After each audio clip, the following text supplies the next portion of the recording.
everyone, welcome back to ReadaRoo Kids. My name is Miss Kristi, and today I'm really excited to read to you a book that was based off of one of my favorite movies. It's called The Little Mermaid. I just love this movie and all the adventures and trouble Ariel ends up getting into. Let's read it and see how close the book is to the movie.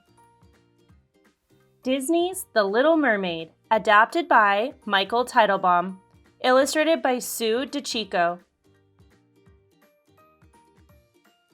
King Triton, the great sea king, had many daughters who loved the undersea world.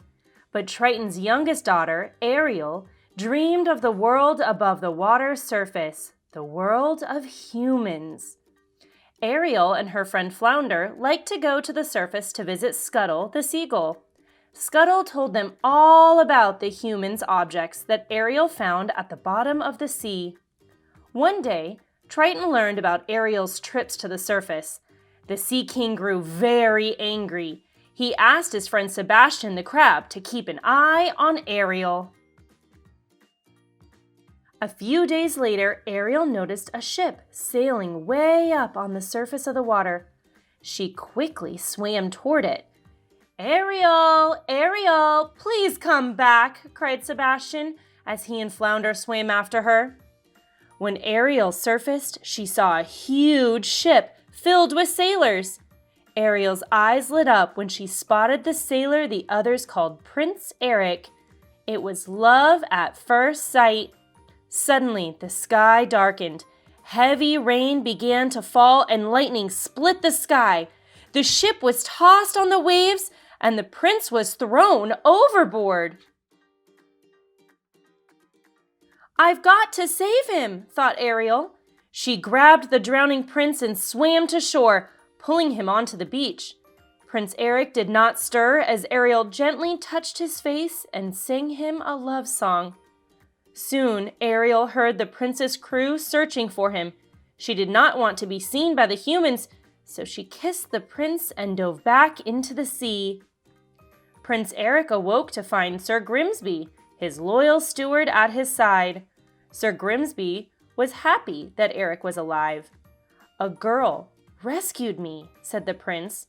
"She was singing. She had the most beautiful voice." Prince Eric, too, had fallen in love. King Triton was furious when he discovered that Ariel had fallen in love with a human. He rushed to the grotto where Ariel kept her collection of humans' treasures. "Contact between the human world and the mer world is strictly forbidden," Triton shouted. He raised his magic trident and fired bolts of energy across the cave, destroying the treasures. Then the mighty Sea King left. Ariel buried her face in her hands and began to cry. Meanwhile, not far away, evil forces were at work in the undersea kingdom. Ursula, the sea witch, who had tried once before to overthrow Triton, was looking for a way to take over. Through her crystal ball, she could see Ariel crying, and an idea came to her. Ursula sent her slimy eel servants Flotsam and Jetsam to Ariel's grotto. There they convinced the little mermaid that Ursula could help her to get her beloved prince. Ariel was so upset that she ignored Sebastian's warnings and swam off with Flotsam and Jetsam to meet the sea witch. "My dear," said the witch, "here's the deal. I'll make a potion that will turn you into a human for 3 days. Before the sun sets on the 3rd day, you've got to get dear old Princey to kiss you. If he kisses you, you'll remain human permanently.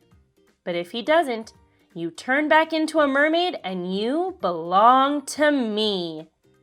In return for the potion, the witch wanted Ariel's voice. "My voice?" asked Ariel. "Without my voice, how can I—" "You'll still have your looks, your pretty face," replied Ursula. After Ariel agreed to Ursula's deal, an amazing change took place. Ariel's voice flew from her body and was captured in a seashell around Ursula's neck. Ariel lost her tail, grew legs, and became a human. When Ariel went in search of the prince, she was helped ashore by her friends. She tried to speak to them, but no sound came out. A short while later, Ariel saw Prince Eric. The prince had been lovesick ever since hearing her sing.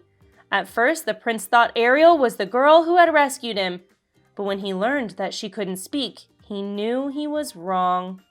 Prince Eric felt sorry for Ariel. She needed a place to stay, so he took her back to his palace. Over the next 2 days, Prince Eric grew to like Ariel more and more. During a romantic boat ride, Eric was about to kiss Ariel when Flotsam and Jetsam overturned the boat. "That was a close one. Too close," said Ursula, who was watching in her crystal ball. "It's time Ursula took matters into her own tentacles." The sea witch mixed a magic potion and changed herself into a beautiful young maiden. On the morning of the 3rd day, there was great excitement throughout the kingdom. Prince Eric was going to marry a young maiden he had just met. Ursula, disguised as a maiden, had used Ariel's voice to trick Eric. He now believed that the maiden was the girl who had saved him from the shipwreck. Poor Ariel was heartbroken. The wedding ceremony was to take place on Prince Eric's new boat.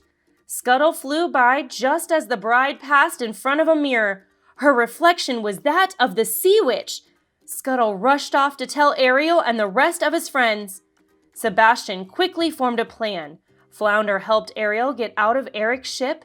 Scuttle arranged for some of his seagull friends to delay the wedding, and Sebastian hurried to find King Triton. Prince Eric and the maiden were about to be married when a flock of seagulls, led by Scuttle, swooped down on the bride. She screamed in the sea witch's voice.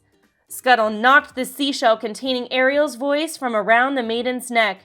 The shell shattered, and Ariel's voice returned to her. "It was you all the time," said Prince Eric. "Oh, Eric, I wanted to tell you," said Ariel. The sun disappeared over the horizon just as they were about to kiss. Ariel's 3 days were up. She changed back into a mermaid. Ursula grabbed Ariel and dove off the ship. Thanks to Sebastian's warning, Triton was waiting for them at Ursula's lair. "I might be willing to make an exchange for someone better," cried Ursula. Triton agreed, and he became Ursula's prisoner. She now had his magic trident and control of the undersea kingdom. All of a sudden, a harpoon struck Ursula in the shoulder. Prince Eric had come to Ariel's rescue. Together, they swam to the surface. Ursula followed close behind them, and she grew bigger and bigger with anger until she rose out of the water. Prince Eric swam to his ship and climbed on board. He grabbed the wheel and turned the ship towards Ursula. Just as the sea witch was about to fire a deadly bolt at Ariel from the trident, the prince's ship slammed into Ursula. The evil witch was destroyed. Now that the witch was gone, Triton was freed.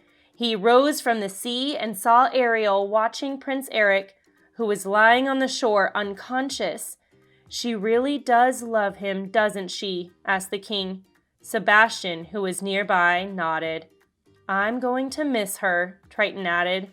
Then he raised his trident and shot a magic bolt at Ariel's tail.